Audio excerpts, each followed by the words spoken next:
Perundingan damai Amerika Serikat dan Iran di Islamabad, Pakistan mengalami kebuntuan. Bahkan kali ini, Trump mengancam Beijing jika berani mengirim bantuan senjata ke Iran. Untuk membahas isu tersebut sudah bergabung bersama kami Maijen TNI Purnawirawan Prof. Budi Pramono selaku Din Atas Pertahanan di Iran 2009 hingga 2012. Selamat malam Prof. Bagaimana analisa Anda melihat perundingan antara Iran dan Amerika Serikat yang telah gagal? Selamat malam, Pak Putri. Kalau perundingan Iran dan Amerika ini sudah gagal seperti ini, seperti yang saya sampaikan sebelumnya bahwa deadlock itu equal dengan kekuatan sanksi dan juga kekuatan bagaimana Hormuz yang masih menjadi konflik, ditambah lagi dengan situasi regional. Nah, inilah yang menjadi rumus sehingga terjadi totally deadlock.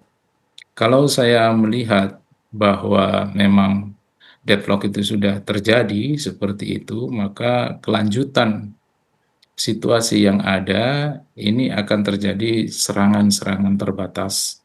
Serangan-serangan terbatas ini baik Amerika yang saya dapatkan informasi sudah mulai memasukkan 2 kapal perangnya, dan tentunya dalam hal ini Iran juga berusaha mengamankan jalur perdagangan. Ini semuanya akan berjalan sedemikian rupa sehingga ini akan menjadi perang terbatas tentunya. Sambil menunggu situasi yang seperti ini, tentunya Israel juga tetap akan melakukan airstrike as usual, dan saya dengar Israel mau mengadakan ceasefire atau rundingan dengan Lebanon Hezbollah dalam hal ini. Tapi saya melihat ini masih belum bisa dijamin 100% bahwa untuk perdamaian antara Israel dan Lebanon, namun ini merupakan suatu pos, ya, pos jadi perdamaian yang tidak permanen, hanya jedah saja yang selanjutnya sama-sama saling menghitung kekuatan atau kalkulasi tempur.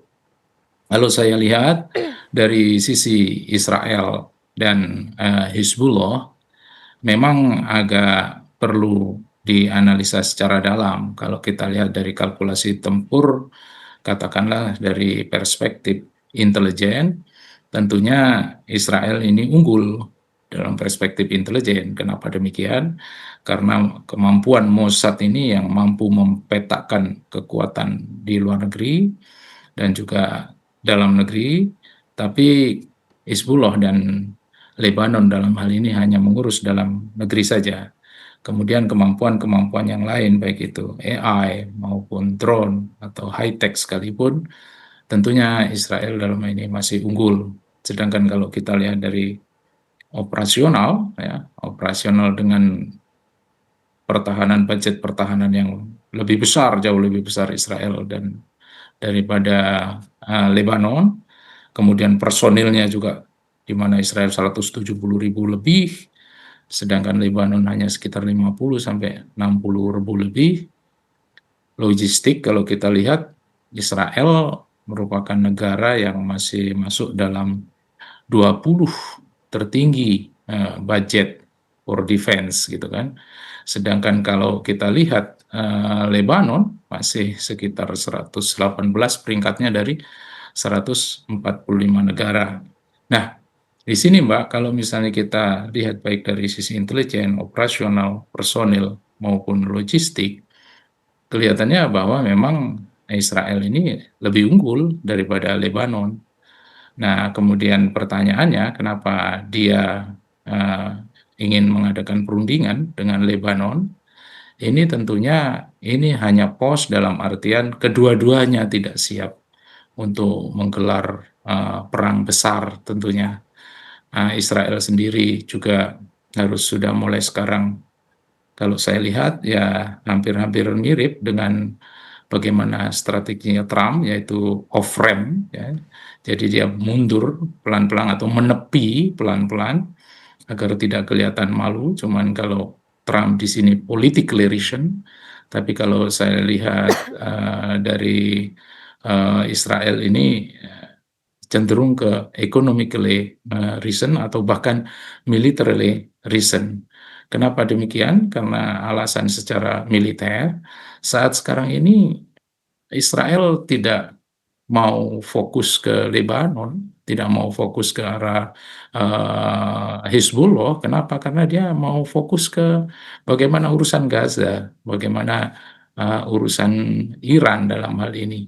Jadi pertimbangan-pertimbangan inilah yang juga membuat itu Israel dia bergeser keinginannya agar dia lebih ke arah Gaza dan Iran dan gimana caranya masalah Lebanon dan Hizbullah ini di-freeze. Nah, itu yang paling penting dan yang tidak kalah pentingnya bahwa memang Israel tidak menghendaki perang total dalam artian walaupun Hizbullah ini katakanlah tadi saya sampaikan di awal secara intelijen, secara operasional, secara kekuatan SDM-nya, personilnya, termasuk logistiknya memang unggul ya militarily, tapi perlu dicatat bahwa Hizbullah ini masih punya sekitar 100 ribuan roket.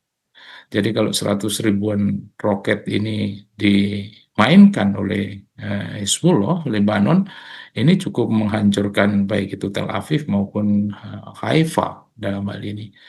Jadi sekali lagi Mbak yang tadi tanyakan bahwa dengan adanya deadlock yang di mana 10 dibandingkan dengan 15 yang kepunyaan Amerika, publik sudah menilai dan kita semua juga sudah tahu bahwasannya ada hal-hal yang sifatnya unbargainable.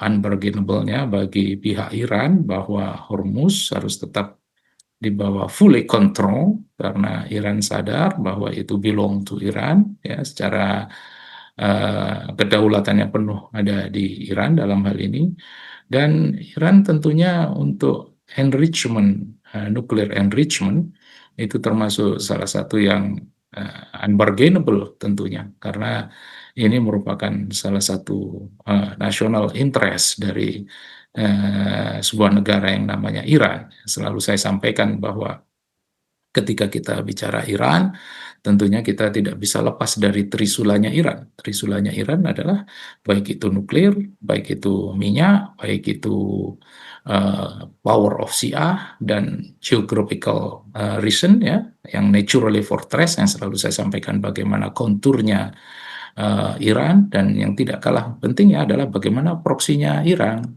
Jadi Iran kekuatan multi front Iran ini juga menjadi suatu kekuatan dan keunikan dari sebuah negara yang namanya Iran. Nah, kalau memang Mbak tadi menanyakan bahwa kelanjutan deadlock ini seperti apa, menurut hemat saya meskipun saya mungkin too early to analyze ya, terlalu prematur saya menganalisa, tentunya tidak akan terjadi perang besar total war ya. Karena apa? Karena dua-duanya tidak pada posisi itu in term of ekonomi ya, tidak pada posisi itu in term of costly warfare. Jadi kalau misalnya peperangan yang sangat berharga itu tentunya dua-duanya tidak pada posisi untuk mendukung itu. Amerika sekalipun. Jadi kalau sudah bicara betapa berharganya itu namanya peperangan, maka baik Amerika termasuk Iran sekalipun juga tidak menuju ke arah sana. Tapi kalau memang itu serangan terbatas, kemudian setelah serangan terbatas, kemudian ada kalkulasi pertempuran, kemudian ada ceasefire, kemudian akan ada gerakan-gerakan atau usaha-usaha diplomasi dan kembalinya lagi apa itu perundingan-perundingan dan itulah yang akan terjadi ke depan, Mbak. Saya mungkin terlalu cepat untuk menganalisa, tapi menurut hemat saya bahwa itulah yang terjadi kalau misalnya total war yang kemudian benar-benar akan terjadi serangan darat ke Iran, itu saya masih belum 100% untuk mengiyakan itu terjadi. Kenapa demikian? Karena situasi saat sekarang ini dengan adanya Amerika memperjalankan, ya, kalau info ini memang benar-benar A1, eh, kapal perangnya bergerak ke Teluk Hormuz, ini sebetulnya background-nya juga banyak dalam hal ini. Antara lain, dia ingin meyakinkan how to convince, ya, teman-teman dari negara Teluk. Otherwise, ya, dignity dan value-nya seorang Amerika, harga dirinya Amerika akan menurun di depan negara-negara Teluk. Tentunya negara-negara Teluk akan menilai dengan keberadaan kapal-kapal tersebut ini merupakan suatu show of protection dari sebuah Amerika, dari negara Amerika, di mana dia ingin melindungi di mana markas atau pangkalan-pangkalan Amerika diletakkan di negara-negara Teluk tersebut. Jadi sekali lagi, Mbak, selain Amerika ini juga kemungkinan bisa dikatakan testing the water untuk melihat bagaimana reaksi Iran dalam hal ini, dan tentunya Iran tidak pernah mentoleransi dengan hal yang seperti ini. Kenapa? Bagi Iran, Hormuz adalah is everything. Hormuz adalah center of gravity-nya daripada Iran. Dan saya agak melihat di sini, Mbak, kalau Amerika setelah deadlock ini kemudian dia memperjalankan serangan maritim dan lain sebagainya yang dia lakukan saat sekarang ini setelah adanya deadlock, saya melihat dia mulai memakai bagaimana the art of war-nya Sun Tzu in term of subdue the enemy without fighting. Apa yang dimaksud dengan subdue the enemy without fighting? Sun Tzu di sana menggambarkan bahwa berperanglah, setiap perperangan, 1000 kali peperangan akan menang dengan 1000 kali kemenangan dengan cara mensabdu, mengalahkan, menghantam musuh tanpa harus berperang, mengalahkan musuh tanpa harus berperang. Nah, makanya dalam hal ini, kalau menurut hemat saya, apa yang dilakukan oleh Amerika ini adalah psychological signal. Jadi psychological warfare mengarah ke arah psychological signal. Diharapkan Iran merasakan, ya, daya gentar yang dibuat oleh Amerika ini.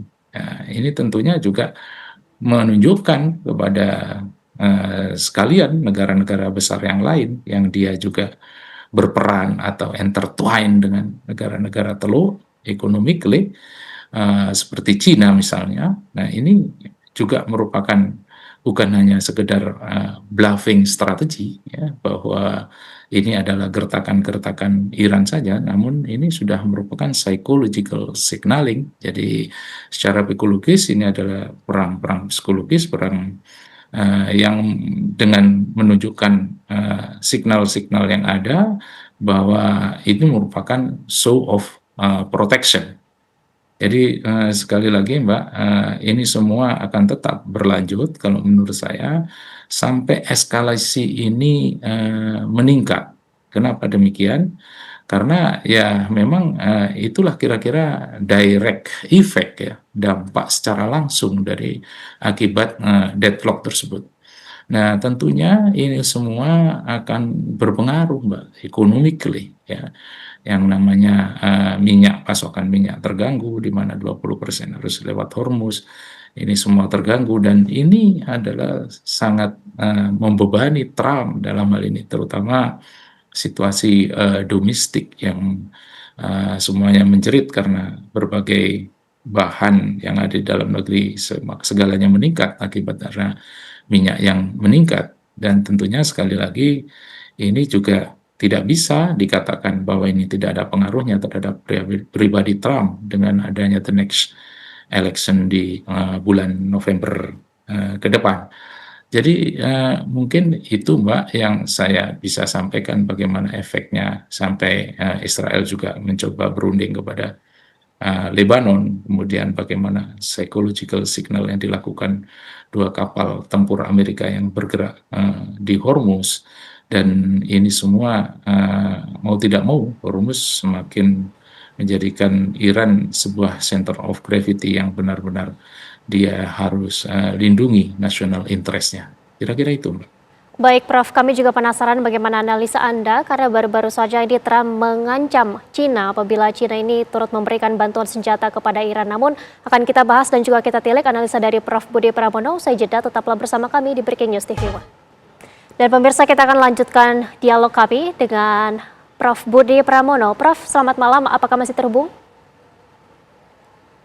Masih, Mbak. Ya, Prof, kita ketahui bahwa baru-baru ini Trump memberikan ancaman kepada Cina, begitu apabila Cina memberikan bantuan senjata ke Iran. Lantas ini merupakan sinyal serius atau tekanan politik saja, Prof? Baiklah, Mbak. Kalau menurut saya mencoba untuk memberikan domestically reason. Bagaimana sih alasan-alasan domestik yang ada di Amerika sana. Ya, situasi ini tentunya sangat irritating, sangat mengganggu seorang seperti Trump. Kenapa demikian? Tadi saya kaitkan bahwa Trump akan pemilu diselenggarakan di bulan November. Nah, ini di dalam sendiri dengan Trump yang selalu menjinguistikan mempromot MAGA, Make America Great Again, yang ini merupakan pengejawantahan daripada American First, di mana mengutamakan kepentingan nasional paling atas, baru di bawah-bawahnya kepentingan-kepentingan yang lain, apa itu kepentingan sekutu atau kepentingan internasional sekalipun. Nah, di dalam negeri, ya tadi saya sampaikan domestically reason, di dalam negeri Trump luar biasa untuk mempromot nasionalisme yang tadi saya sampaikan dari awal. Kenapa demikian? Karena di dalam negeri pun Trump selalu mengkampanyekan bahwa musuh ekonomi negara ini adalah Cina dalam hal ini. Nah, oleh karena itu tekanan-tekanan ekonomi yang ada ini Trump sadar benar, ya, sehingga mau tidak mau harus mengatur kembali bagaimana ekspor import yang ada dan lain sebagainya. Karena di depan mata Trump bahwa Cina ini adalah, ya tadi disampaikan bahwa economically enemy, musuh ekonomi, karena sadar Trump ini bahwa bagaimana teknologinya pun, ya katakanlah artificial intelligence, ya harus diakui oleh Amerika bahwa Cina di sini unggul. Bagaimana juga dengan teknologi semikonduktor. Semikonduktor ini mau tidak mau Trump juga harus mengakui bagaimana Cina yang sudah melewati BRI dan hubungan dengan negara-negara lain yang tentunya Cina lebih unggul. Dan yang tidak kalah pentingnya yang sudah pernah saya sampaikan juga, bahwa ketika kita bicara Amerika vs China dalam hal ini, tentunya kita tidak lepas bagaimana dengan situasi di Indo-Pasifik dalam hal ini. Kenapa demikian? Karena di sana ada South China Sea. South China Sea ini tidak lain dan tidak bukan adalah sebuah konfrontasi yang, untuk memperebutkan South China Sea tersebut. Bagaimana China di posisi South China Sea dengan 9 dash lainnya, dan bagaimana juga Amerika dengan Indo-Pakomnya di sana, bagaimana Amerika dengan AUKUS-nya di sana, bagaimana Amerika dengan Squad yang ada di sana. Nah, kekuatan-kekuatan ini cukup juga seeking the power di Asia, jadi cukup menggoncang Asia dalam hal ini, terutama dengan negara-negara yang merupakan claimant state, jadi negara-negara yang punya klaim terhadap South China Sea. Nah, dengan adanya Cina berada di situ, maka Amerika pun dengan Indo-Pakom yang ada di sana tentunya juga irritating, merasa terganggu dengan keberadaan Cina. Nah, sekali lagi ini semuanya kalau tadi Mbak sampaikan bagaimana Amerika menekan Cina dalam hal ini, ya karena memang banyak alasan, ya salah satunya adalah malah alasan yang ada di Indo-Pasifik. Jadi sampai Cina itu punya anggapan kalau seandainya Amerika ini sibuk dengan situasi yang ada di Middle East, tentunya ini adalah keuntungan bagi China untuk mengeksplor bagaimana penguasaan terhadap South China Sea itu sendiri. Itu kalau menurut saya, Mbak. Selain itu, ada satu lagi yang untuk membalance ekonomi global, tadi yang saya sampaikan bagaimana Trump itu dengan Make America Great Again itu, dengan American First itu tentunya maunya adalah no competitor, tidak ada pesaing, yang ujung-ujungnya bahwa Amerika adalah penguasa tunggal, the single dominant, jadi single satu-satunya yang mendominasi. Oleh karena itu, yang pernah saya sampaikan bahwa Rusia dan China ini sangat tidak mengendaki apabila situasi di Teluk, ya, dalam hal ini Iran, kemudian semua negara-negara Teluk terdominasi oleh Amerika, sehingga bagaimana nasib Rusia dan China selanjutnya. Nah, inilah yang Ya, tidak dikehendaki oleh Rusia dan China dalam hal ini, Mbak. Itu, Mbak, yang perlu saya sampaikan.